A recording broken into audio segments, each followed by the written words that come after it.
Friends, welcome back. आज के हम इस वीडियो में करने वाले हैं क्लास 10th हिंदी गाला असाइनमेंट मॉडल क्वेश्चन पेपर प्रश्न पत्र 3। इसके पहले वाले पार्ट में हम लोगों ने प्रश्न पत्र 2 पूरा खत्म हो कर दिया है। इस वीडियो में हम लोग प्रश्न पत्र 3 से स्टार्ट करने वाले हैं। विभाग ए, गद्य विभाग।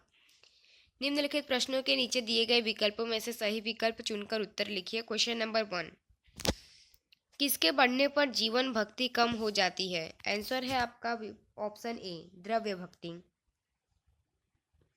सेकेंड नंबर, एल्बम भेजने पर कितने रुपए मिले? आंसर है 500, ऑप्शन सी। क्वेश्चन नंबर 3, गांव में राशन वितरण का काम कौन करता है? आंसर है सहकारी मंडली, ऑप्शन ब। सही विकल्प चुनकर रिक्त स्थानों की पूर्ति कीजिए। क्वेश्चन नंबर 4, चोरी पाठ के लेखक डैश हैं? आंसर है Yashpal Jain. Question number 5, Bismil dash वस्तु का स्वीकार नहीं करते? आंसर है धर्म विरुद्ध। क्वेश्चन नंबर 6, विद्युत ऊर्जा को डैश ऊर्जा में परिवर्तित किया जा सकता है? आंसर है यांत्रिक ऊर्जा।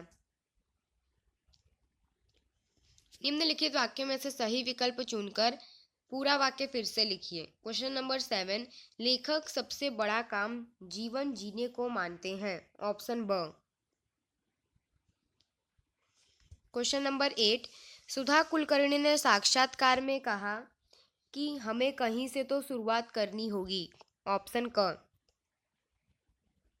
क्वेश्चन नंबर 9, हरिण शावक को पाना कालिदास के लिए संवेदना का प्रश्न था?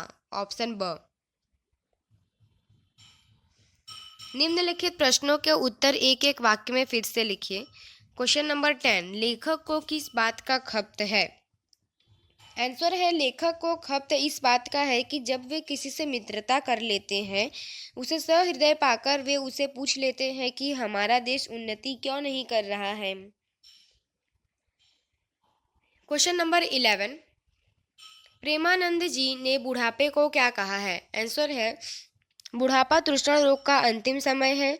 बुढ़ापा बहुधा का बचपन का पुनरागमन हुआ करता है। नेक्स्ट, निम्नलिखित प्रश्न का उत्तर 2-3 वाक्य में लिखिए। क्वेश्चन नंबर 12, इसमें आपको 2 क्वेश्चन दिए जाएंगे, उसमें से आपको कोई भी एक लिखना है। तृष्णा को परंपरागत डाकू रानी क्यों कहा गया है? आंसर है डाकू का उद्देश्य किसी भी प्रकार से दूसरे का माल असबाब लूटना होता है। इसी तरह अप्राप्य वस्तु को पाने की तीव्र इच्छा तृष्णा का उद्देश्य भी येन केन पराक्रेण वांछित वस्तु पाना है। इसमें इन्हें कोई बुराई नजर नहीं आती। इस तरह डाकू और तृष्णा में कोई अंतर नहीं होता, इसलिए तृष्णा को परंपरागत डाकू रानी कहा गया है। नेक्स्ट, अथवा के बाद वाला जो क्वेश्चन है, सादीराम का ऋण उतारने की बजाय दुगुना क्यों हो गया? आंसर है पंडित सादीराम का कर्ज मुक्त के लिए एल्बम बनवाकर लाला सदानंद ने मारवाड़ी सेठ को बिकवा दिया। इन पैसों से पंडित सादीराम ने लाला सदानंद का कर्ज उतार दिया। जब पंडित सादीराम ने जाना कि एल्बम मारवाड़ी सेठ के बजाय लाला सदानंद ने खरीदा है, तब वे समझ गए कि पहले का कर्ज तो अदा नहीं हुआ और इस एल्बम के लिए दिए गए पैसों के रुपए में कर्ज बढ़कर दुगना हो गया है। निम्नलिखित प्रश्नों का उत्तर 4-5 वाक्यों में लिखिए। क्वेश्चन नंबर 13, रचना एकांकी के द्वारा रघुवीर चौधरी क्या सीख देते हैं? विस्तार में लिखिए। आंसर है रचना एकांकी के द्वारा रघुवीर चौधरी कहते हैं कि आजकल विरोध करने के नाम पर लोगों में तोड़फोड़ करने और संपत्ति का नुकसान करने की वृत्ति बढ़ती रहती है, जो गलत है। तोड़फोड़ करने से हम अपना और राष्ट्र का ही नुकसान करते हैं।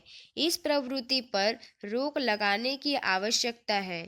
हम कोई भी आंदोलन शांतिपूर्ण ढंग से चलाना चाहिए और उसके परिणाम की प्रतीक्षा करनी चाहिए। इस एकांकी में यही संदेश मिलता है। अथवा के बाद वाला क्वेश्चन, बिंदु के प्रति सहानुभूति जगाने पर मालती ने क्या किया?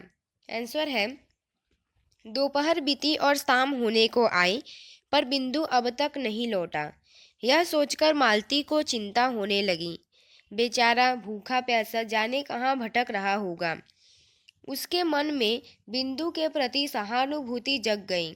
उसने कमरे से बाहर आकर देखा, बगीचे में चक्कर लगाया कि कहीं पेड़ के नीचे पड़ा सो न रहा हो। फिर वह अपने आप को कोसने लगी कि उसने छोटी सी बात को इतना तुल क्यों दिया। तभी उसे कुंदन से पता चला कि बिंदु को उठाकर ले आई।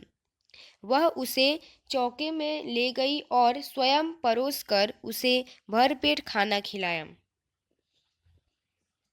नेक्स्ट, निम्नलिखित कथनों का आशय स्पष्ट कीजिए। क्वेश्चन नंबर 14, तुम लोगों में उदारता नहीं है।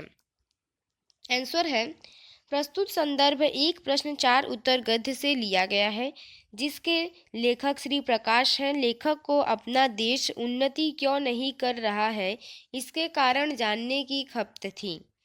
यह प्रश्न लेखक ने एक संसार प्रसिद्ध वृद्ध से पूछा, तो उन्होंने इसका कारण बताते हुए कहा कि तुम लोगों में उदारता नहीं है।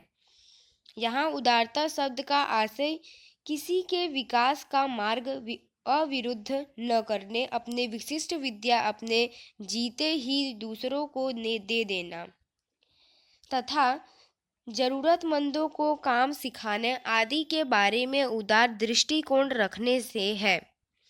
हमारे देश के लोगों में यह उदारता नहीं है। वे दूसरों को आगे नहीं बढ़ने देते, स्वयं ही आगे रहना चाहते हैं।